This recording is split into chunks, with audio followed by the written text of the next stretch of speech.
warming up a little bit here in October, Michigan. The hat's coming off. We're going to build some bows now. So we set up this bow station to try to make it as easy as possible to do so. We're going to build the last cross brace for this hoop house. And we're just looking how these little tabs have to be bent down. This is one of our things that we're noticing as we build the bows. The tabs are down so where they're going to meet the bow. We have 2 parts for the cross brace. I noticed that tab down again there. So I slide these together. Anytime we're putting a bolt in, we're going to go from the ground up. That makes it easy, well, to put the nut on basically, to tighten it up. At this middle position, we've got a center girt. It goes on, and I'm just going to finger tight a nut first. And then I'm going to go to the side girt position. These, the only other we have to do for alignment is make sure that these square holes are pointed up away, because that's where we're going to put the side purlins on later. Once we've got all this finger tight, we're going to just walk to the center of it. Makes it really easy to pick it up and drag it up into the bow station. As we come through, you can see we built the rest of the cross braces. And right on up to the bow station. Same thing, every bolt's going to come up for the ground up. This point here, it's connecting our crown. You can see these crown parts. Everything's drilled up to where it's got a square hole to meet the square on the carriage bolt. I come up from the ground, put this on, finger tight. I like to go to the far ends next because this is harder to line up. This makes the connection between the rafter part and the bow with the big bend in it. After we have that connection made, it's real easy then to attach the other end of this girt.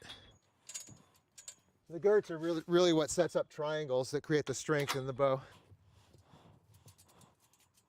And while we're at the top, we're just going to make a note as well that we've set this whole station up to where these stripes that we have on the rafters are pointed into the top connector. That's the way we just set everything up when we started to make sure they're in the right orientation. They have to be in the right orientation for all the holes to line up. We go to the other end, do the same thing.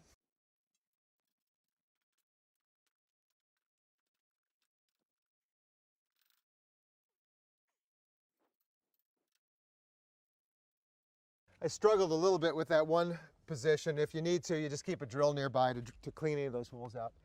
And then we've got a 1/2 inch socket. We have 9 positions. I like to go around and tighten them all at one time. And you see, I just gave about, what I call 6 clicks or something. We're not over tightening these. We're just tightening up enough. We're not using lock nuts on any of this. When we get these good and snug, they hold up really good. And then this bow's ready to stand. We're going to move it into a position and stand it up in the hoop house. One little tip with building bows is if you ever have trouble getting a bolt to just go through real easily, this one's going through fine, but we just take a drill bit, clean the hole out, and the bolt hole's going to go through even easier.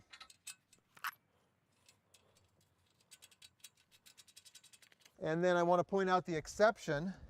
Every bow gets built with the cross brace like we talked about, except these ones that have the red tips on the ends. These are our end wall bows.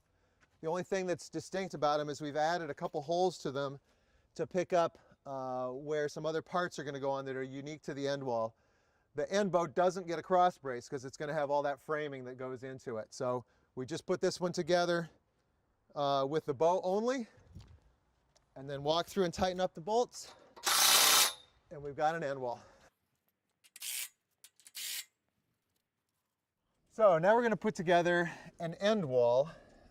This is the bow that's going to get stood up at the end of the house here. We've brought the bow into place here, so we'll be able to install it. This is the bow that had the red tips on the end of it and no cross brace. And then as we start to lay these parts out, we're looking at what they are and where they go. We've got 6 parts that have this hinge built into them, and we're going to lay those in the positions where they go from taller to shorter because they're going to match up with the height where they meet the bow. So I've got 3 on each side, and we're going to make sure we're also placing them to where when they are in position to meet the bow, they've got this little cut that matches the slope away from the bow. So we've got a right and a left of each of these parts, basically. And we're going to put a channel on here that's going to be used to attach the poly cover on the end of the house later. Because I've got this hinge bin up, I know the length that it needs to be, and I just butt it into there. And I start putting the screws on about 18 inches up. We want to make sure that we don't have a screw down at the end, because that's going to interfere with where it crosses the ground post that it's going to go onto. We'll put that screw in later. So I can come down to the other end, put a screw anywhere near the end here.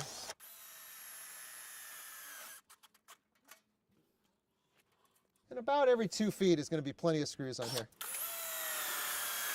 So after I've got the one near each end, then I'm just putting 2 more in on these longest ones. I'm going to do the same thing to these 2. This is what it looks like when we've done that and put it together. Now we've got the channel on the back. We flip them over to where that hinge is upside down now, to where it's going to go onto the ground post. And we've started to put together the cross pieces. So these are 3 feet long. Here, there's 2 positions for them. There's slots cut for them. This one's about 4 feet long, goes in between. And then in the middle, we've got these ones that are 8 feet long. This will flip just like we did. The one with the channel is going to go on in the bottom of the 2 positions, because it's to attach a doorway that's 8 feet tall. I'll put it on this side first. It's not going to move.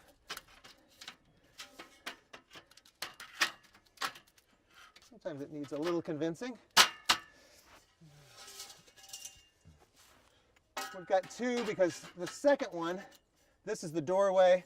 The second one is picking up these supports for the frame around the louver, the ventilation louver on the end wall of the house. So at this point, we have all the attachment channels, the wiggle wire channels, on these parts. We've put the entire bow together, and we're putting the channel onto the top. This is our wiggle wire channel that we're going to attach the poly to on the end bow.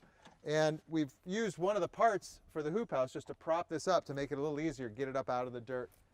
And we attach this channel. You know, your real goal is to keep this right on the top so it isn't rolling around one side or the other. Anytime you're doing tech screws in a channel, you want to make sure you're right in the center of the channel. There's a little line that helps you stay there.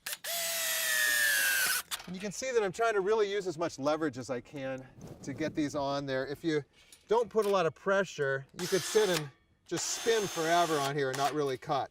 So whatever you can do to get your shoulder in behind it, or really your other hand on it, really helps to set those.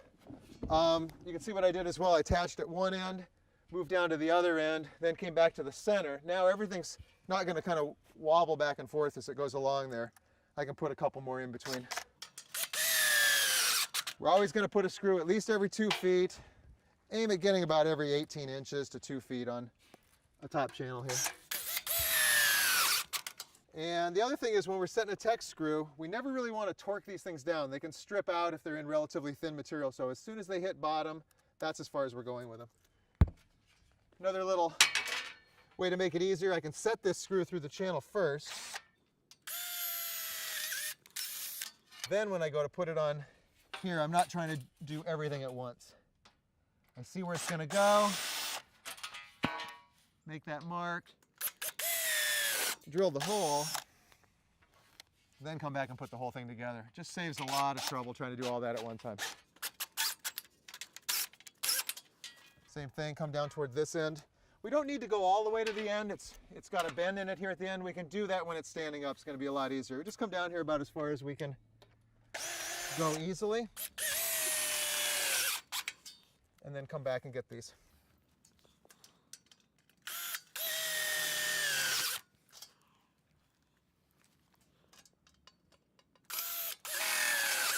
The other thing we're doing is attaching these side girts. We've got an extra long side girt that's got the black paint on it. It reaches to a longer point than it does when we're building the bows. And we're just swinging these up to a convenient point where they reach across this cross member. And we'll put 2 screws in there.